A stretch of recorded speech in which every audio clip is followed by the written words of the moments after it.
Today we're talking to Miss Divina De Campo, a legend here in the village and a lady that seems to be doing bigger and better things every single year. Yes indeed, this week alone here in Manchester, indeed at the Palace Theatre, she's starring in a show called Dancing Bear. So I know a little about it, so I thought we'd call her in and see what it's all about. So stick around for this week's Showbiz Scandal. Shabba! So here we are with Miss Divina De Campo. You might not recognise her. She can tell she's in Manchester. She's dressed like a bumblebee. I turned on my TV just before I came to work on Saturday. Yeah. And there you are. I know. Wearing hair this colour. I know. By Felicia de Pool. There's nothing like standing out, is there? No, well, and that certainly didn't stand out at all, did I? I wasn't trying to, you know, make a song and dance of it. 99% Monster, 1% Divina. Oh, and Rob Beckett's teeth. I mean, yeah, I know. But where he was dancing, they were real good set of ashes, aren't they? They're good, do you think there is? Are they? Yeah, they are. I wouldn't suppose you'd go out and buy them purposely, would you? Don't know, Ryland did, didn't he? He did, it's true. Ryland's gone into semi-retirement. Is he? Yeah. Is he? Yeah, just for a little bit. He's having a little rest. A hiatus. A hiatus, just that's very American. Like Katya. But, yes. Which is kind of what I did, but before it was, you know, the thing. Before it was on American television. Because if it's not on American television, you don't talk about it drag-wise.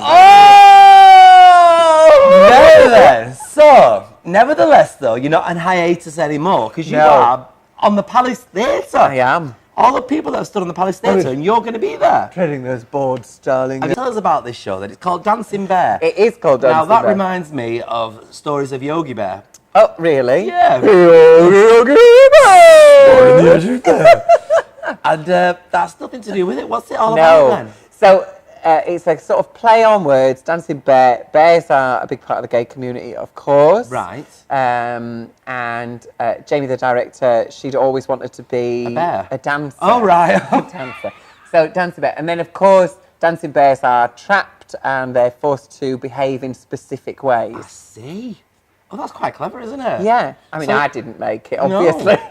How did you become involved in it then? Well, we did a film project a couple of years ago because this is part of a trilogy. Right. You don't have to have seen any of the others to understand one of them. They all stand alone. And I was the main voice in the second part of the trilogy, which is a film, sort of half-an-hour film. We did some of it on Canal Street, and we, you know, and that specifically dealt with sexuality, whereas this deals with sexuality, gender, and religion. Oh. Dun, dun, dun! That bloody word, religion. She was like, oh, God, this is going to be heavy, isn't it? But actually, it's not. It's really good fun. There's lots of laughs in there and lots of love and joy. So you're singing in it then? I am. I sing and I dance and I do that there acting. Oh. But it's not really acting because the voices on stage, it's those people's stories. Right. So instead of it being like, you know, Oliver Twist and we get a professional actor or, you know, whatever, it's a verbatim piece. So it means that the meat of the show comes from the experiences of the people on stage. So there is a story throughout it? There is a loose narrative, yes, there is. You became involved just what, by chance? Did you have to audition? Did you? Well, I knew Jamie from university. Right. And she suggested that we make this film. She asked me specifically, can you do this? And it was what I wanted to do more of anyway, more filming and TV and then theatre stuff. Yeah. And then, thankfully, I must have done all right in that because she's asked me to come and be in the third part.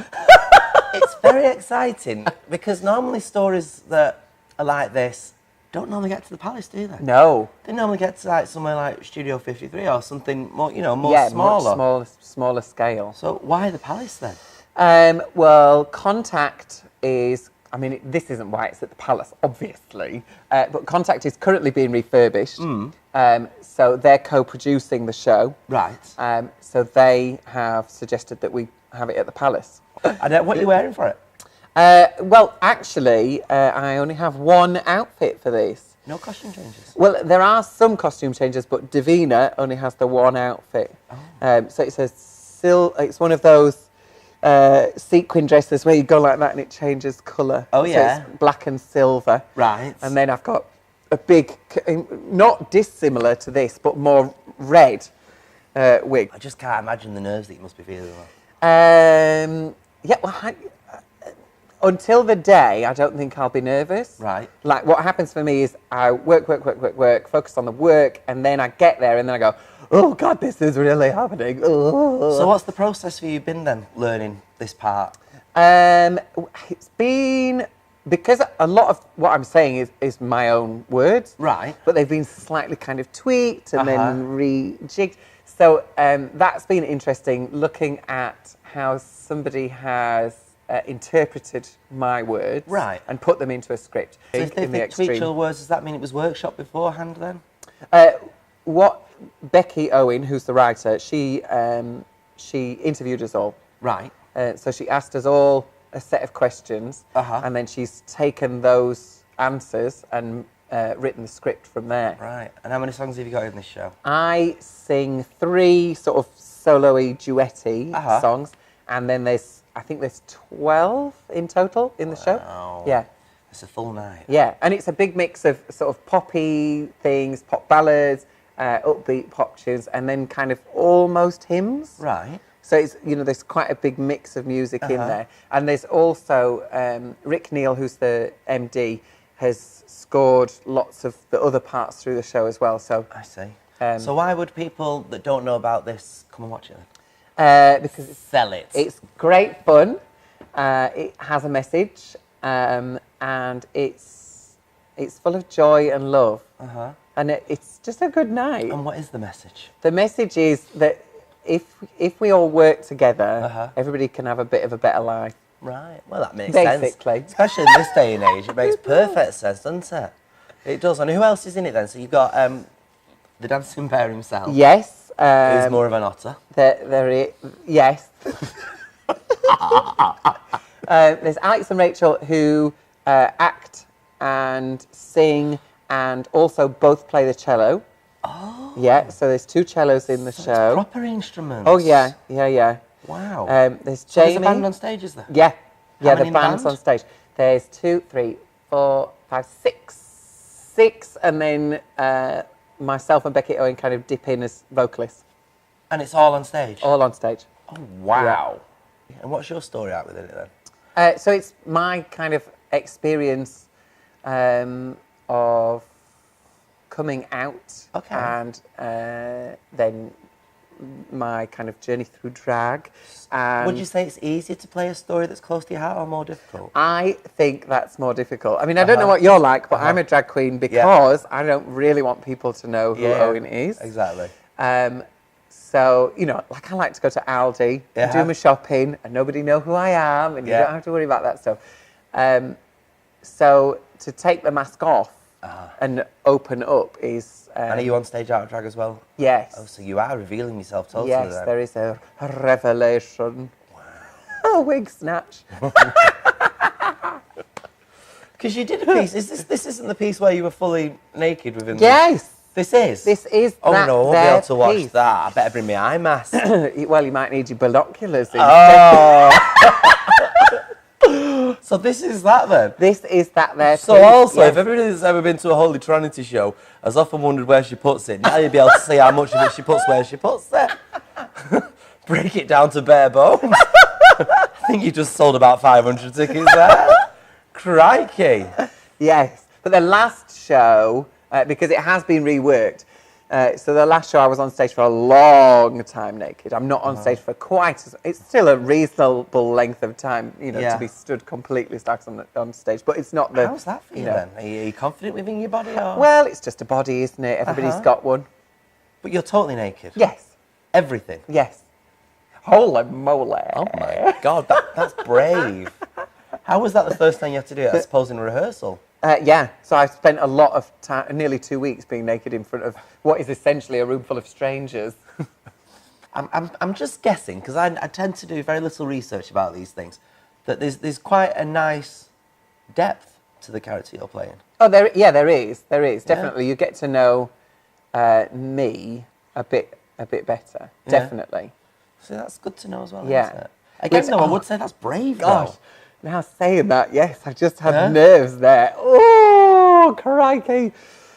That must be, well, as much as physically you're bearing all, mentally you're bearing all as well, then, aren't you? Yeah. Wow. Absolutely. So you're not leaving much to the imagination on either score, then, are you? No, it's a really honest piece. You know, it's because it is the people on stage. It is their lives that are. It sounds really beautiful. Well, I think it is. Well, yeah, I need a hanky, and not for the obvious reason. I think I'll just clear that one up.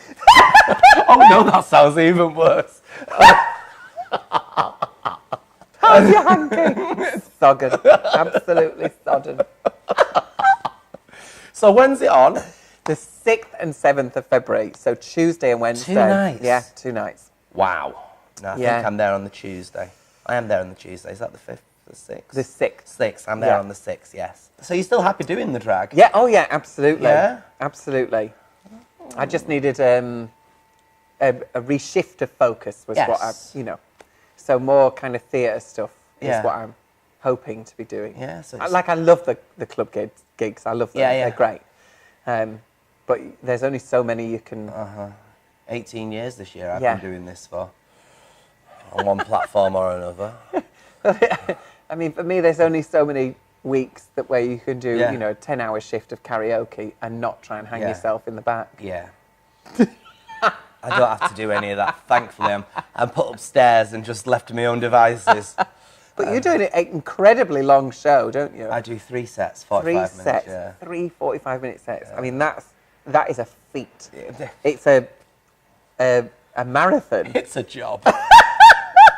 And I think it was 8 years since I did the Rem with you the very first time. Yes. You were my first gig in Manchester. Hey, you see, I'm good for something. Can't do fuck all in my career, but I can help anybody else's. And also in March, you're on the little box with me in the Jane McDonald programme. Yes. Aren't you? Because we went and had a lovely day doing that. Forgotten about that. I didn't know when that was happening. I was having counselling for it. We're all right. It was good fun. You were hilarious, isn't it? So you'd be fabulous, and we'll be reporting from it when we're there as well, everybody. So make sure you check in with me on the Wednesday when we'll tell you exactly what we really think about Dancing Bear, everybody. It's on at the Palace, 6th and 7th. 6th and 7th, yeah. Yeah, so don't forget Valentine's is just round the corner. So if you want to see a drag queen totally bare naked with a dancing bear, dancing to a live orchestra, everybody, then this may be the show for you. Tickets are available on this here, so make sure you book that. Is it still available, tickets? Still available. Yeah, still available. Well, it's going to sell out after this straight away, isn't it? Yes.